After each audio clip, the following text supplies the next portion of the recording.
MTV news Kannada ವಾಹಿನಿಗೆ ಸ್ವಾಗತ. ಇಲ್ಲೊಬ್ಬ ಅಪರೂಪದ ಜನಪರ ಕಾಳಜಿಯುಳ್ಳ ಗ್ರಾಮ ಪಂಚಾಯಿತಿ ಸದಸ್ಯ ವಡಗೇರ ತಾಲೂಕಿನ ಉಳ್ಳೆ ಸೂಗೂರು ಗ್ರಾಮ ಪಂಚಾಯಿತಿ ವ್ಯಾಪ್ತಿಯ ತೇಕರಾಳ ಗ್ರಾಮದ ಗ್ರಾಮ ಪಂಚಾಯಿತಿ ಸದಸ್ಯ ಹನುಮಂತರಾಯ ಗೌಡ ಮಾಲಿ ಪಾಟೀಲ್. ಇವರು ತನಗೆ ಮತ ನೀಡಿ ಗೆಲ್ಲಿಸಿರುವ ಜನರಿಗಾಗಿ ಒಂದಿಲ್ಲ ಒಂದು ರೀತಿಯ ಸಹಕಾರ ಸೇವೆಯನ್ನ ಸದ್ದಿಲ್ಲದೆ ಮಾಡ್ತಾ ಇದ್ದಾರೆ.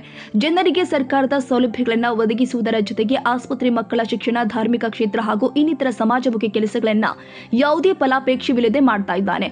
ಮೊನ್ನೆಯಷ್ಟೇ ತೇಕರಾಳ ಗ್ರಾಮದಲ್ಲಿ ದನ ಕರುಗಳಿಗೆ ಕುಡಿಯುವ ನೀರಿನ ವ್ಯವಸ್ಥೆ ಕಲ್ಪಿಸಿ ಸುದ್ದಿಯಾಗಿದ್ದ ಈ ವ್ಯಕ್ತಿ ತನ್ನೂರಿನ ಜನರ ಆರೋಗ್ಯ ದೃಷ್ಟಿಯಿಂದ ಕುಡಿಯುವ ನೀರಿನ ಶೇಖರಣೆ ಘಟಕವನ್ನ ಗ್ರಾಮ ಪಂಚಾಯಿತಿ ಸಿಬ್ಬಂದಿ ಹನುಮಂತ ಸಗರ ಜೊತೆಗೂಡಿ ತಾವೇ ಸ್ವತಃ ನೀರಿನ ಟ್ಯಾಂಕ್ನಲ್ಲಿ ಇಳಿದು ಶುಚಿಗೊಳಿಸುವ ಮೂಲಕ ಮಾದರಿಯಾಗಿದ್ದಾರೆ. ಅದೆಷ್ಟು ಗ್ರಾಮ ಪಂಚಾಯಿತಿ ಸದಸ್ಯರು ಗೆದ್ದ ನಂತರ ತಾನಾಯಿತು ತಮ್ಮ ಮನೆ ಕೆಲಸ ಎಂದು ಮತ ನೀಡಿದ ಪ್ರಜೆಗಳನ್ನ ಮರೆತು ಬಿಡ್ತಾರೆ. ಆದ್ರೆ ಇವರು ಮಾತ್ರ ನನ್ನನ್ನ ಆಯ್ಕೆ ಮಾಡಿದ ಜನರಿಗಾಗಿ ಶ್ರಮಿಸುತ್ತಿರುವುದು ಶ್ಲಾಘನೀಯ.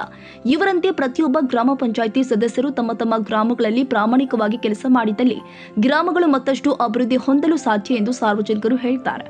ಗ್ರಾಮ ಪಂಚಾಯಿತಿ ಸದಸ್ಯ ಹನುಮಂತರಾಯಗೌಡ ಮಾಲಿ ಪಾಟೀಲ್ ಮಾತನಾಡಿ, ಗ್ರಾಮಸ್ಥರ ಆರೋಗ್ಯ ದೃಷ್ಟಿಯಿಂದ ತಾನೇ ಸ್ವತಃ ಸಿಬ್ಬಂದಿ ಜೊತೆಗೂಡಿ ನೀರಿನ ಟ್ಯಾಂಕ್ ಅನ್ನು ಸ್ವಚ್ಛಗೊಳಿಸಿದ್ದೇವೆ. ಸ್ವಚ್ಛತೆ ಮತ್ತು ಆರೋಗ್ಯಕ್ಕೆ ಮೊದಲ ಆದ್ಯತೆ ಕೊಡ್ತೀವಿ. ಜನರಿಂದಲೇ ಆಯ್ಕೆಯಾಗಿದ್ದು ಜನರಿಗಾಗಿ ಸೇವೆ ಮಾಡಲು ಸದಾ ಸಿದ್ಧ ಎಂದಿದ್ದಾರೆ.